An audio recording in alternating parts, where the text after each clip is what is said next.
ಅಜಿತ್ ಪವಾರ್ ಅವರ ನಿಧನದ ಬಗ್ಗೆ ಗಣ್ಯಾತಿ ಗಣ್ಯರು ಶೋಕ ವ್ಯಕ್ತಪಡಿಸ್ತಾ ಇದ್ದಾರೆ, ಸಂತಾಪ ಸೂಚಿಸ್ತಾ ಇದ್ದಾರೆ. ಹಠಾತ್ ನಿರ್ಗಮನ, ಅಕಾಲಿಕ ನಿಧನ ಮಹಾರಾಷ್ಟ್ರದ ರಾಜಕಾರಣದಲ್ಲೂ ಕೂಡ ಸದ್ಯ ದೊಡ್ಡದಾದಂತ ಚರ್ಚೆಗೂ ಕಾರಣ ಆಗ್ತಾ ಇದೆ. ಅಜಿತ್ ಪವಾರ್ ಅವರ ದುರ್ಮರಣ ಎನ್ಸಿಪಿಯ ಭವಿಷ್ಯದ ಬಗ್ಗೆಯೂ ಕೂಡ ಪ್ರಶ್ನೆಗಳು ಏಳ್ತಾ ಇದೆ. ಅಜಿತ್ ಪವಾರ್ ಅವರು ಒಟ್ಟು 8 ಬಾರಿ ಶಾಸಕರಾಗಿ, ಅದರಲ್ಲಿ 6 ಬಾರಿ ಉಪಮುಖ್ಯಮಂತ್ರಿಯಾಗಿ ಕೆಲಸ ಮಾಡಿದವರು, ಒಮ್ಮೆ ಸಂಸದರೂ ಆಗಿದ್ರು ಬಾರಾಮತಿ ಲೋಕಸಭಾ ಕ್ಷೇತ್ರದಿಂದ.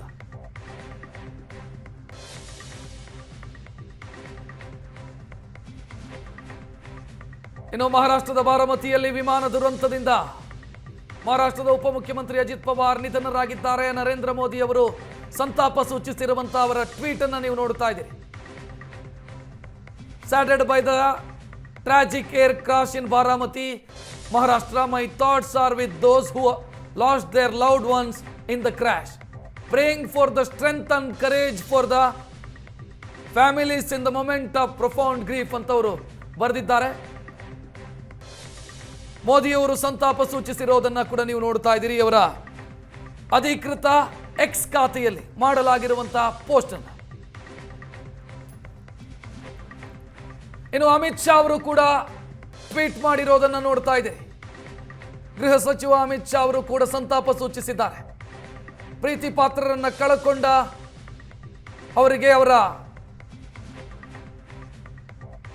ಸಾವಿನ ದುಃಖವನ್ನ ಭರಿಸುವಂತ ಶಕ್ತಿಯನ್ನ ಭಗವಂತ ಕೊಡ್ಲಿ ಅಂತ ಅಮಿತ್ ಶಾ ಅವರು ಬರೆದಿರೋದು. ಅಮಿತ್ ಶಾ ಅವರ ಟ್ವೀಟ್ ಅನ್ನ ಕೂಡ ನೀವು ನೋಡ್ತಾ ಇದ್ದೀರಿ.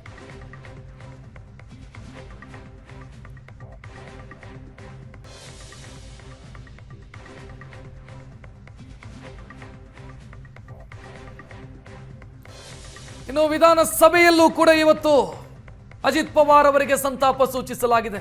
ನೋಡೋಣ.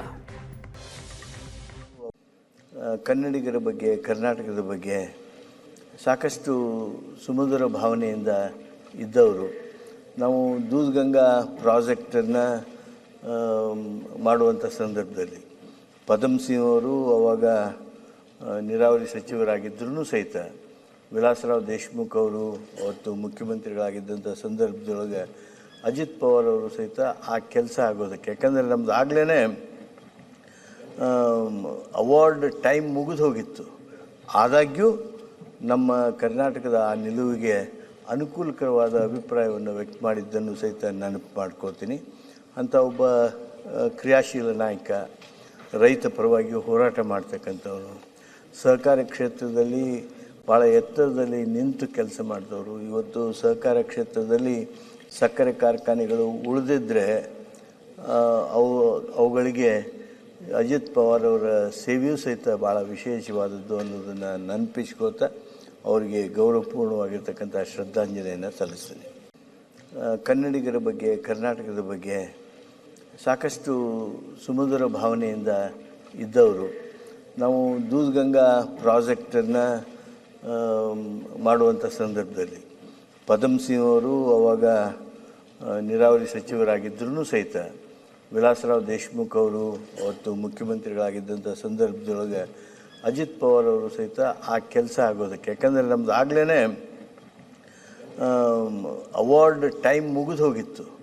ಆದಾಗ್ಯೂ ನಮ್ಮ ಕರ್ನಾಟಕದ ಆ ನಿಲುವಿಗೆ ಅನುಕೂಲಕರವಾದ ಅಭಿಪ್ರಾಯವನ್ನು ವ್ಯಕ್ತ ಮಾಡಿದ್ದನ್ನು ಸಹಿತ ನೆನಪು ಮಾಡ್ಕೋತೀನಿ. ಅಂಥ ಒಬ್ಬ ಕ್ರಿಯಾಶೀಲ ನಾಯಕ, ರೈತ ಪರವಾಗಿ ಹೋರಾಟ ಮಾಡ್ತಕ್ಕಂಥವ್ರು, ಸಹಕಾರ ಕ್ಷೇತ್ರದಲ್ಲಿ ಭಾಳ ಎತ್ತರದಲ್ಲಿ ನಿಂತು ಕೆಲಸ ಮಾಡಿದವರು. ಇವತ್ತು ಸಹಕಾರ ಕ್ಷೇತ್ರದಲ್ಲಿ ಸಕ್ಕರೆ ಕಾರ್ಖಾನೆಗಳು ಉಳಿದಿದ್ದರೆ ಅವುಗಳಿಗೆ ಅಜಿತ್ ಪವಾರ್ ಅವರ ಸೇವೆಯೂ ಸಹಿತ ಭಾಳ ವಿಶೇಷವಾದದ್ದು ಅನ್ನೋದನ್ನು ನೆನಪಿಸ್ಕೋತಾ ಅವರಿಗೆ ಗೌರವಪೂರ್ಣವಾಗಿರ್ತಕ್ಕಂಥ ಶ್ರದ್ಧಾಂಜಲಿಯನ್ನು ಸಲ್ಲಿಸ್ತೀನಿ. ಎಸ್ಪೆಷಲಿ ಅವರು ಹಣಕಾಸು ಸಚಿವರಾಗಿ ಬಜೆಟನ್ನು ಮಂಡಿಸಿರುವಂಥದ್ದು, ಅವರ ವಿಶೇಷ ಆದ್ಯತೆ ಆದಂಥ ಗ್ರಾಮೀಣಾಭಿವೃದ್ಧಿ ಮತ್ತು ನೀರಾವರಿ ಯೋಜನೆಗಳಿಗೆ ಅವರು ಪ್ರಮುಖ ಆದ್ಯತೆಯನ್ನು ಕೊಟ್ಟಂಥವರು. ಕೈಗಾರಿಕೆ ಮೂಲಸೌಕರ್ಯ, ನಗರಾಭಿವೃದ್ಧಿ ಬಗ್ಗೆ ಭಾಳ ಆಸಕ್ತಿ ಇದ್ದಂಥ ಮಹಾನ್ ವ್ಯಕ್ತಿ. ಅವರ ರಾಜಕೀಯ ಬದುಕಿನಲ್ಲಿ ಹಲವಾರು ಏರಿಳಿತವನ್ನು ನೋಡಿದ್ರೂ ಸಹ ದಿಟ್ಟ ನಿರ್ಧಾರಗಳ ಮುಖಾಂತರ ಅವರು ತಮ್ಮ ರಾಜಕೀಯ ಜೀವನವನ್ನು ಬೆಳೆದು ಬಂದಿದ್ದಾರೆ. ಅಜಿತ್ ಪವಾರ್ ಅವರು ಒಂದು ತೂಕದ ನಾಯಕರಾಗಿ ಭಾಳ ಮಹಾರಾಷ್ಟ್ರಕ್ಕೆ ಸಂಬಂಧಪಟ್ಟಂತೆ ಈಗಲೂ ಕೂಡ ಅವರು ಉಪಮುಖ್ಯಮಂತ್ರಿಗಳಾಗಿದ್ದಂಥವರು. NCPಯಲ್ಲಿ ಅವರ ಕಾರ್ಯಕ್ಷೇತ್ರದ ವ್ಯಾಪ್ತಿಯಲ್ಲಿ ಇಡೀ ಸಮಾಜಕ್ಕೆ ಬೇಕಾದಂಥ ಕೆಲಸವನ್ನು ಮಾಡಿದ್ದಾರೆ. ಇವತ್ತು ಅವರು ನಮ್ಮ ಮಧ್ಯೆ ಇಲ್ಲ ಅನ್ನೋದು ಭಾಳ ನೋವಿನ ಸಂಗತಿ. ನಾನು ಕೂಡ ಅವರ ಅಭಿಮಾನಿಗಳಿಗೆ, ಅವರ ಕುಟುಂಬದವರಿಗೆ ಈ ಸಂತಾಪವನ್ನು ಭರಿಸುವಂಥ ಶಕ್ತಿ ನೀಡಲಿ ಅಂತೇಳಿ ನಾನು ಭಗವಂತನನ್ನು ಪ್ರಾರ್ಥನೆ ಮಾಡಿ ತಾವು ತಂದಿರತಕ್ಕಂಥ ಸೂಚನೆಗೆ ನನ್ನ ಬೆಂಬಲವನ್ನು ಕೊಡ್ತಾ ಇದ್ದೀನಿ. ಅವರು ಬಹಳಷ್ಟು ಪೆರಡು ನೀರಾವರಿ ಮಂತ್ರಿಯಾಗಿ, ಗ್ರಾಮೀಣಾಭಿವೃದ್ಧಿ ಮಂತ್ರಿಯಾಗಿ, ಇಂಡಸ್ಟ್ರಿಯಲ್ ಮಂತ್ರಿಯಾಗಿ ಮಹಾರಾಷ್ಟ್ರ ಬೆಳಿಲಿಕ್ಕೆ ಅವ್ರದೇ ಆದಂಥ ಕೊಡುಗೆಯನ್ನು ಅವರು ಕೊಟ್ಟಿದ್ರು. ಅದರಲ್ಲೂ ಕೂಡ ಅವರು ಭಾಳಷ್ಟು ಧೈರ್ಯವಂತರಾಗಿದ್ದರು. ಭಾಳಷ್ಟು ಧೈರ್ಯವಂತದಿಂದ ಭಾಳಷ್ಟು ಡಿಸಿಷನ್ಗಳನ್ನು ಭಾಳಷ್ಟು ತಗೊಳ್ತಾ ಇದ್ರು. ಇನ್ನೊಂದು ಅವರು ಜನ ಅನುರಾಗಿಗಳಾಗಿದ್ರು. ಯಾಕಂತಂದರೆ ಬೆಳಗ್ಗೆ 6:30 ಗಂಟೆಗೆ ನಾವು ಭಾಳಷ್ಟು ಜನ ಹೇಳ್ತಾರೆ ನಮಗೆ, ಯಾಕಂದರೆ ಭಾಳಷ್ಟು ಹತ್ತಿರದ ಸಂಬಂಧಗಳು ಇರೋದ್ರಿಂದ ನನ್ನ ಕ್ಷೇತ್ರದಲ್ಲಿ ಮತ್ತು ಬಾರಾಮತಿ ಇದಕ್ಕೆ. ಸೊ ಬೆಳಗ್ಗೆ 6:15ಗೆ ಜನರನ್ನ ಭೇಟಿಯಾಗಲಿಕ್ಕೆ ಶುರು ಮಾಡ್ತಾ ಇದ್ರು. ಯಾವುದೇ ಒಬ್ಬ ರಾಜಕಾರಣಿ ಸಾಮಾಜಿಕ ಬದ್ಧತೆ, ಕಾಳಜಿ ಇದ್ದಂಥವ್ರು ತನ್ನ ಕ್ಷೇತ್ರದಿಂದ ಆಗಿರ್ಬೋದು ಅಥವಾ ಇಡೀ ರಾಜ್ಯದಿಂದ ಬರುವಂಥ ಜನ 6:15ಗೆ, ಇವತ್ತು ಅಜಿತ್ ಪವಾರ್ ಅವ್ರನ್ನ ಭೇಟಿ ಆಗಬೇಕು ಅಂತಂದರೆ ಅವರು 5:15ಗೆ ಹೋಗ್ತಾ ಇದ್ರು. 6 ಗಂಟೆ ವಾಕಿಂಗ್ನಿಂದ ಶುರು ಮಾಡ್ತಾ ಇದ್ರು. ಜನರ ಬಗ್ಗೆ ಅಷ್ಟೊಂದು ಕಾಳಜಿಯನ್ನು ತಗೊಳ್ತಾ ಇರುವಂಥ ಇಂಥ ಒಬ್ಬ ಮುತ್ಸದ್ದಿ ರಾಜಕಾರಣಿ. ಕೊನೆಯ ರಾಜಕೀಯ ದಿನಗಳಲ್ಲಿ ಅವ್ರಿಗೆಲ್ಲ ಏನಾಯಿತು, ಎಷ್ಟು ಕಷ್ಟ ಅನುಭವಿಸಿದ್ರು, ಏನೆಲ್ಲ ಅವ್ರ ಮೇಲೆ ಚಾರ್ಜಸ್ ಆಯಿತು, ಯಾವ ರೀತಿ ರಾಜಕೀಯ ಬದಲಾವಣೆಯ ಸಂದರ್ಭದಲ್ಲಿ ಏನೆಲ್ಲ ರಾಜಕಾರಣ ಆಯಿತು ಅನ್ನೋದು ತಮಗೂ ಎಲ್ಲ ಗೊತ್ತು, ನಮಗೂ ಎಲ್ಲರಿಗೂ ಗೊತ್ತು. ಬಟ್ ಅವರು ಈ ರೀತಿ ಇವತ್ತು ಬೆಳಗ್ಗೆ ದುರ್ಘಟನೆಯಲ್ಲಿ ತೀರ್ಕೊಂಡಿದ್ದಾರೆ ಅಂತ ಹೇಳಿದಾಗ ನಿಜವಾಗ್ಲೂ ನನಗೆ ಆಗಲಿ ಅವರ ಅಭಿಮಾನಿಗಳಿಗೆ ನಂಬಲಿಕ್ಕೆ ಆಗಲಿಲ್ಲ. ಇಂಥ ಒಂದು ಸಂದರ್ಭದಲ್ಲಿ ದೇವರು ಅವರ ಆತ್ಮಕ್ಕೆ ಚಿರಶಾಂತಿಯನ್ನು ಕೊಡಲಿ ಮತ್ತು ಅವರೆಲ್ಲ ಭಾಳಷ್ಟು ಲಕ್ಷಾಂತರ ಕೋಟಿಗಟ್ಟಲೆ ಅಭಿಮಾನಿಗಳಿಗೆ ಈ ಒಂದು ದುಃಖವನ್ನು ಭರಿಸುವಂಥ ಶಕ್ತಿ ಕೊಡಲಿ ಅಂತ ತಮ್ಮ ಮೂಲಕ ಕೇಳ್ತೀನಿ. ಅವರು ನಮಗೆಲ್ಲರಿಗೂ ಕೂಡ ಆಘಾತ ಆಗಿದೆ. ಅಜಿತ್ ಪವಾರ್ ಅವರು ಭಾಳ ನಮ್ಮ ಜೊತೆಗೆ ಸಂಪರ್ಕವನ್ನು ಇಟ್ಕೊಂಡಿರ್ತಕ್ಕಂಥವರು, ಸ್ನೇಹಜೀವಿಗಳು. ಅವರ ಆಘಾತ ಆಗಿರ್ತಕ್ಕಂಥದ್ದು ನಮಗೆ ಕೇಳಿ, ಆ ಅಪಘಾತದಲ್ಲಿ ಅವರು ನಿಧನ ಹೊಂದಿರತಕ್ಕಂಥ ಸುದ್ದಿಯನ್ನು ಕೇಳಿ ನಮಗೆ ಭಾಳ ದೊಡ್ಡ ದುಃಖ ಆಗಿದೆ.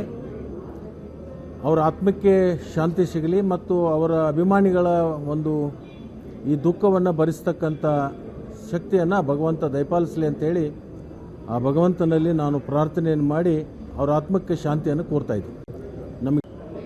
ಇವತ್ತು ಭಾಳ ದುಃಖಕರವಾದಂಥ ಸಂಗತಿ ಬಂದಿದೆ. 8:15 ಸಂದರ್ಭದಲ್ಲಿ ಮಹಾರಾಷ್ಟ್ರದ ಬಹಳ ದೊಡ್ಡ ಸಾರ್ವಜನಿಕ ವ್ಯಕ್ತಿತ್ವ ಅಜಿತ್ ಪವಾರ್ ಅವರು ತೀರ್ಕೊಂಡಿದ್ದಾರೆ ಪ್ಲೈನ್ ಕ್ರ್ಯಾಶ್ನಲ್ಲಿ ಅಂತೇಳಿ ಹೇಳಿ ಗೊತ್ತಾಗಿದೆ. ಭಾಳ ದುಃಖ ಆಯಿತು. ಯಾಕೆಂದರೆ ಸಾರ್ವಜನಿಕ ಜೀವನದಲ್ಲಿ ಭಾಳ ಹೋರಾಟವನ್ನು ಮಾಡಿ ಒಂದು ವಿಶೇಷವಾದಂಥ ಜನರ ಮನ್ನಣೆಯನ್ನು ಗಳಿಸಿರ್ತಕ್ಕಂಥ ವ್ಯಕ್ತಿತ್ವ ಅದು. ಇಂಥ ಒಂದು ದುರಂತದ ಸನ್ನಿವೇಶ ಸೃಷ್ಟಿಯಾಗ್ತದೆ ಅಂತ ಯಾರೂ ಭಾವಿಸಿರಲಿಲ್ಲ. ಹಾಗಾಗಿ ಅವರ ಆತ್ಮಕ್ಕೆ ಶಾಂತಿಯನ್ನು ಕೋರ್ತೇನೆ. ಅವರ ಅಭಿಮಾನಿಗಳಾಗಿರ್ತಕ್ಕಂಥ ಲಕ್ಷ ಜನರಿಗೆ ಈ ಆತಂಕದ ಕ್ಷಣವನ್ನು ಭರಿಸುವಂಥ, ಸೈರಿಸುವಂಥ ಶಕ್ತಿಯನ್ನು ಕೊಡಲಿ ಅಂತೇಳಿ ಹೇಳಿ ಪರಮಾತ್ಮನಲ್ಲಿ ಮಹಾರಾಷ್ಟ್ರದ ರಾಜಕಾರಣದಲ್ಲಿ ಅತ್ಯಂತ ಪ್ರಭಾವಿ ರಾಜಕಾರಣಿಗಳಾಗಿ ಮಹಾರಾಷ್ಟ್ರದ ಸಹಕಾರಿ ಕ್ಷೇತ್ರ ಹಾಗೂ ಕೃಷಿ ಕ್ಷೇತ್ರದಲ್ಲಿ ಅವರದೇ ಆದಂಥ ಹೆಚ್ಚಿನ ಒಂದು ಕೊಡುಗೆಯನ್ನು ಕೊಟ್ಟಿದ್ದಾರೆ. ಇವತ್ತಿನ ಅವರ ನಿಧನ, ಆಕಸ್ಮಿಕವಾದಂಥ ನಿಧನ ಅಪಘಾತದಲ್ಲಿ ನಿಜಕ್ಕೂ ಎಲ್ಲರಿಗೂ ದುಃಖವನ್ನು ಉಂಟು ಮಾಡಿರ್ತಕ್ಕಂಥದ್ದು ಮತ್ತು ಮಹಾರಾಷ್ಟ್ರದ ರಾಜಕಾರಣದಲ್ಲಿ ಒಂದು ದೊಡ್ಡ ಆಘಾತವನ್ನು ಉಂಟು ಮಾಡಿದೆ. ಈ ಒಂದು ಅವರ ನಿಧನಕ್ಕೆ ಭಗವಂತ ಶಾಂತಿಯನ್ನು ಕೊಡಲಿ, ಆತ್ಮಕ್ಕೆ ಶಾಂತಿಯನ್ನು ಕೊಡಲಿ. ಅವರ ಕುಟುಂಬ ವರ್ಗದವರಿಗೆ ಈ ಒಂದು ಅತ್ಯಂತ ಆಘಾತಕರವಾದಂಥ ಅವರ ಅಪಘಾತದ ನಿಧನ ದೇವರು ಆ ಕುಟುಂಬದ ನೋವನ್ನು ಭರಿಸ್ತಕ್ಕಂಥ ಶಕ್ತಿಯನ್ನು ಎಲ್ಲರಿಗೂ ನೀಡಲಿ ಅಂತಕ್ಕಂಥ ಪ್ರಾರ್ಥನೆಯನ್ನು ಮಾಡ್ತೇನೆ. ಅಜಿತ್ ಪವಾರ್ ಅವರು ನಿಧನ ಆಗಿರುವಂಥ ಸುದ್ದಿ ನಿಜವಾಗಲೂ ಒಂದು ದೊಡ್ಡ ಆಘಾತ ಆಗಿದೆ. ಮಹಾರಾಷ್ಟ್ರ ಸರ್ಕಾರದಲ್ಲಿ ಪವರ್ಫುಲ್ ಇರುವಂಥ ಒಬ್ಬ ನಾಯಕ ಇವತ್ತು ಒಂದು ವಿಮಾನದ ಇದರಲ್ಲಿ ಇದಾಗಿರುವಂಥದ್ದು ಭಾಳ ನೋವಿನ ಸಂಗತಿ. ಭಾಳ ಪವರ್ಫುಲ್ಲಾಗಿ ಇವತ್ತು ಮಹಾರಾಷ್ಟ್ರದಲ್ಲಿದ್ದಂಥ ನಾಯಕರು ಆ ರಾಜ್ಯಕ್ಕೆ ಭಾಳಷ್ಟು ನಷ್ಟವನ್ನು ಉಂಟಾಗಿದೆ ಅಂತ ಅನ್ನಿಸ್ತದೆ. ಬಹುಶಃ ಆ ದುರಂತ ಯಾಕಾಯಿತು ಏನಾಯಿತು ಗೊತ್ತಿಲ್ಲ. ಒಟ್ಟು ಇಡೀ ನಮ್ಮ ಮಹಾರಾಷ್ಟ್ರದ ಮತ್ತು ಇಡೀ ದೇಶಕ್ಕೆ ಒಂದು ನಷ್ಟವನ್ನು ಉಂಟಾಗಿದೆ. ನಿಜವಾಗಲೂ ಭಾಳ ಬೇಸರ ಆಗುತ್ತೆ. ಅವರ ಆತ್ಮಕ್ಕೆ ಶಾಂತಿ ಸಿಗಲಿ ಅಂತೇಳಿ ಭಗವಂತನಲ್ಲಿ ನಾನು ಬೇಡ್ಕೊಳ್ತೇನೆ. ಮಹಾರಾಷ್ಟ್ರದ ಹಿರಿಯ ರಾಜಕಾರಣಿ, ಅಲ್ಲಿಯ ಉಪಮುಖ್ಯಮಂತ್ರಿಗಳು ಅಜಿತ್ ಪವಾರ್ ಅವರು ವಿಮಾನ ದುರಂತದಲ್ಲಿ ದುರ್ಮರಣ ಹೊಂದಿರುವಂಥದ್ದು ಭಾಳ ಆಘಾತಕಾರಿಯಾದಂಥ ಒಂದು ಸುದ್ದಿ. 8 ಬಾರಿ ಶಾಸಕರಾಗಿ, ಆ ರಾಜ್ಯದ ಉಪಮುಖ್ಯಮಂತ್ರಿಗಳಾಗಿ, ಬೇರೆ ಬೇರೆ ಇಲಾಖೆಗಳನ್ನು ಕೂಡ ನಿರ್ವಹಿಸಿರ್ತಕ್ಕಂಥ ಒಬ್ಬ ಹಿರಿಯ ರಾಜಕಾರಣಿ ವಿಮಾನ ದುರಂತದಲ್ಲಿ ಇವತ್ತು ಇರುವಂಥದ್ದು ಭಾಳ ನೋವು ತರ್ತಕ್ಕಂಥ ಸಂಗತಿ. ಆ ನೋವನ್ನು ತಡಿತಕ್ಕಂಥ ಶಕ್ತಿ ಅವರ ಬೆಂಬಲರಿಗೆ ಆ ಭಗವಂತ ನೀಡಲಿ. ಅವರ ಕುಟುಂಬದ ಸದಸ್ಯರು ಕೂಡ ನೋವು ತಡೆಯುವಂಥ ಶಕ್ತಿ ಆ ಭಗವಂತ ದಯಪಾಲಿಸಲಿ ಅಂತೇಳಿ ನಾನು ಈ ಸಂದರ್ಭದಲ್ಲಿ ಭಗವಂತನ ಪ್ರಾರ್ಥನೆ ಮಾಡ್ತಾ ಇದ್ದೇನೆ.